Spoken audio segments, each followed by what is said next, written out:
ಮುದ್ದು ರಾಮ ಮಂಜರಿ.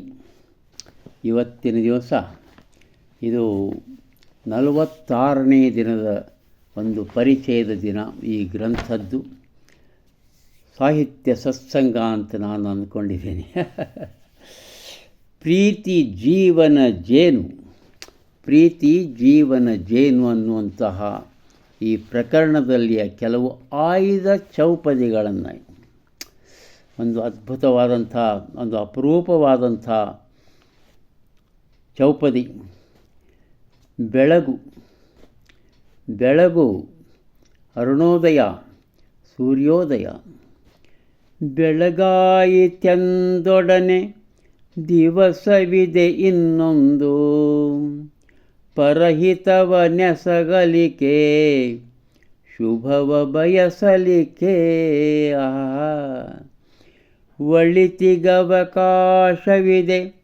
ರವಿ ಉದಯದಂಚಿನಲಿ, ಕಾಣತಿರು ಚಂಬೆಳಕ ಮುದ್ದುರಮ. ಅಬ್ಬಾ, ಕಾಣುತ್ತಿರು ಚಂಬೆಳಕ ಮುದ್ದುರಮ. ಎಷ್ಟು ಅರುಣೋದಯ! ಅರುಣೋದಯ ಯಾರಿಗೆ ಬೇಡ್ರಿ?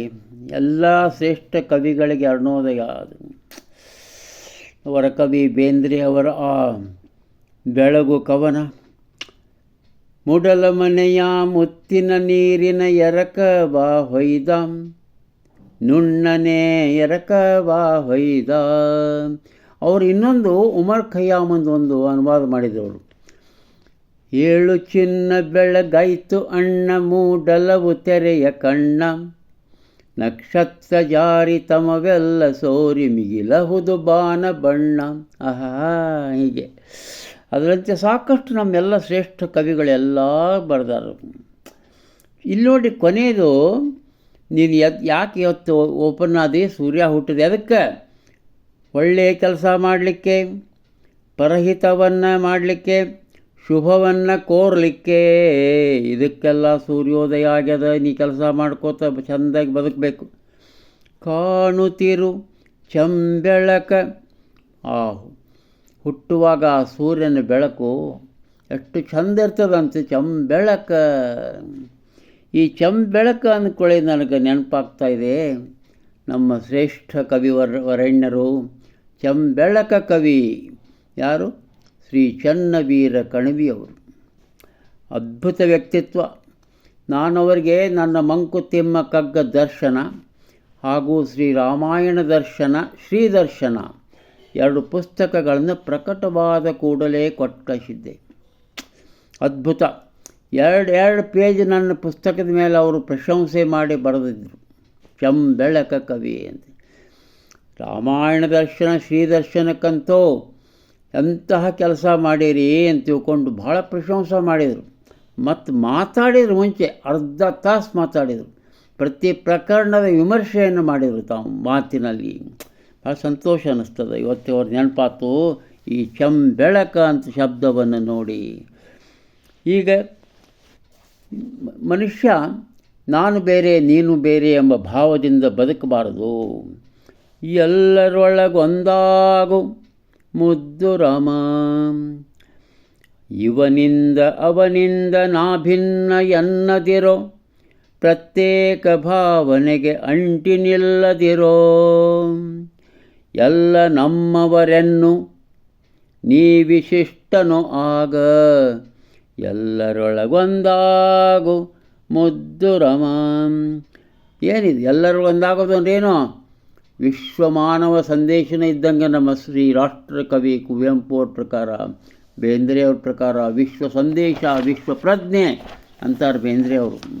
ಹೀಗೆ ಎಲ್ಲರೊಳಗೊಂದಾಗು ಮುದ್ದು ರಾಮ.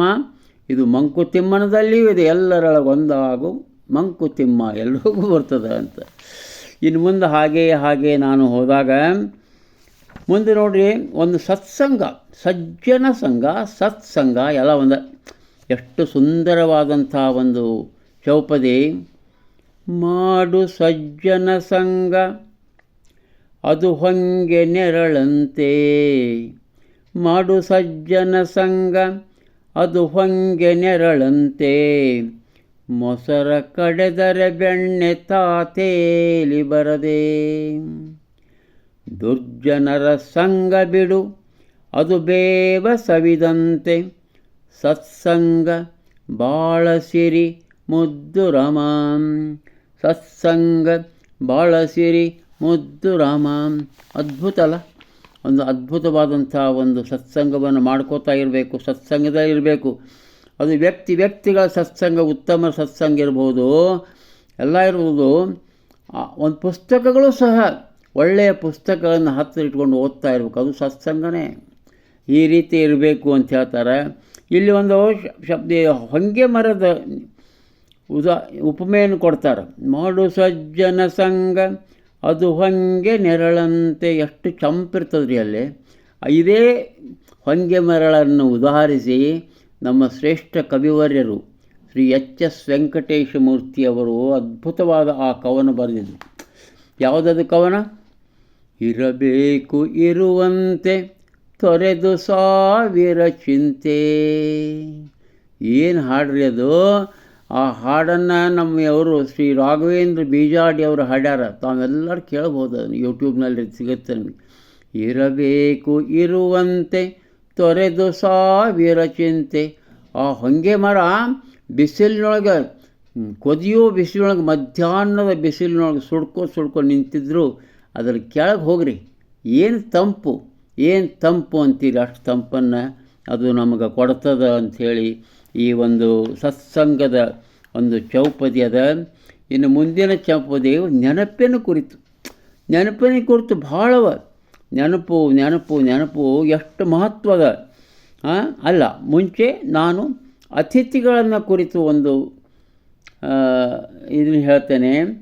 ಅಲ್ಲ, ನೆನಪಿಂದ ಕುರಿತು ಕೆಲವರು ಉಳಿಯುವರು ಸತತ ನೆನಪಿನಂಗಳದಲ್ಲಿ, ಹೂವಾಗುವರು ನಮ್ಮ ಒಡನಾಟದಲ್ಲಿ. ಅವರ ಇನಿದನಿ ಮಧುರ ಕೋಗಿಲೆಯ ದನಿಯಂತೆ, ಯಾರು ಬರುವರೋ ಜತೆಗೆ ಮುದ್ದು ರಾಮ. ಎಷ್ಟೋ ಸರಿ ನಾವು ನೆನಪು, ನಮ್ಮ ಜೀವನದ ಅನೇಕ ಪ್ರಸಂಗಗಳ ನೆನಪು, ಅನೇಕ ಶ್ರೇಷ್ಠರ ನೆನಪು, ಸ್ನೇಹಿತರ ನೆನಪು, ಕುಟುಂಬದ ಬಂಧು ಬಾಂಧವರು, ತಂದೆ ತಾಯಿ, ಇವೆಲ್ಲರ ನೆನಪಾಗ್ತದೆ. ನೆನಪಾದಾಗ ಎಷ್ಟು ಚಂದಲ್ಲ ಅವ್ರ ಜೋಡಿ ಇದ್ದಂಥ ಒಂದು ಒಳ್ಳೆಯ ಸಂದರ್ಭಗಳು. ಇವನ್ನೆಲ್ಲ ನಾವು ಎಷ್ಟು ಚಂದ ಅನುಭವಿಸಿರ್ತೇವಲ್ಲ. ಹೂವಾಗುವರು ನಮ್ಮ ಒಡನಾಟದಲ್ಲಿ, ಅವರ ಇನಿದನಿ ಮಧುರ ಕೋಗಿಲೆಯ ದನಿಯಂತೆ, ಯಾರು ಬರುವರೋ ಜೊತೆಗೆ ಮುದ್ದು ರಾಮ. ಯಾರು ಬರೋದಿಲ್ಲ, ಆ ನೆನಪಷ್ಟ ಇರ್ತದೆ. ನೆನಪಷ್ಟ ನಾವು ಅದನ್ನು ಸ್ಮರಿಸ್ಕೋತಾ ಇರಬೇಕು ಅನ್ನುವಂಥ ಒಂದು ಉಪದೇಶ ಇಲ್ಲಿದೆ. ಆಮೇಲೆ ಅತಿಥಿಯನ್ನು ಕುರಿತು ಒಂದು ಅದ್ಭುತವಾದಂಥ ಒಂದು ಚೌಪದಿ ಇದು. ಅತಿಥಿ ಬಂದರೆ ಮನೆಗೆ ಸತ್ಕರಿಸು ಗೌರವದಿ, ಉಪಚರಿಸು ಆದಷ್ಟು ತೋರಿ ಸೌಜನ್ಯ.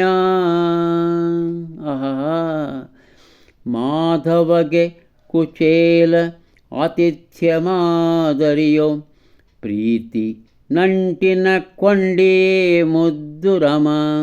ಅದ್ಭುತ ಅಲ್ಲ? ಅತಿಥಿಯನ್ನು ನೀವು ಅತಿಥಿ ಸತ್ಕಾರ ಭಾಳ ಮುಖ್ಯದ. ನಮ್ಮ ವೇದ ಉಪನಿಷತ್ತುಗಳಲ್ಲಿ ಈ ಮಾತು ಬರ್ತದಲ್ಲ, ಅತಿಥಿ ದೇವೋಭವ ಇದದೆ. ಮಾತೃದೇವೋಭವ, ಪಿತೃದೇವೋಭವ, ಗುರುರ್ದೇವೋಭವ, ಅತಿಥಿ ದೇವೋಭವ. ಅಲ್ಲಿಯೂ ಬರ್ತದೆ ಅದು ಅಥರ್ವಣ ವೇದ, ಎಲ್ಲೂ ಪರಾಪ್ಸ್. ಅತಿಥಿ ಬಂದರೆ ಮನೆಗೆ ಸತ್ಕರಿಸು ಗೌರವದಿ, ಉಪಚರಿಸು ಆದಷ್ಟು ತೋರಿ ಸೌಜನ್ಯ. ಮಾಧವಗೆ ಕುಚೇಲ ಆತಿಥ್ಯ ಮಾದರಿಯೋ. ಸುಧಾಮ ಮನ್ಯಾಗ ಒಂದು ಸಣ್ಣ ಹಳೆಯ ಅವಲಕ್ಕಿ ಗಂಟು ಕಟ್ಕೊಂಡು ಹೋಗಿರ್ತಾನೆ ಕೃಷ್ಣನ ಭೇಟಿ ಆಗಬೇಕು ಅಂಥೇಳಿ. ಹಿಂದೆ ಹೋಗಿದಿರ್ತಾನೆ, ಬೆನ್ನ ಹಿಂದೆ ಅದನ್ನ ಆ ಪಂಜ ಬಂದ್ಯಾ ಬಾ ಬಾ ಅಂತ ಹೋಗಿ ಅಪ್ಕೋತಾನೆ. ಏನು ಕೊಟ್ಟು ಕಳಿಸ್ಯಾರ ಅಂತ ಹೇಳ್ತಾನೆ. ಅದನ್ನು ಮತ್ತೆ ನಾಳೆ ಹೇಳ್ತಾನೆ. ನಮಸ್ಕಾರ.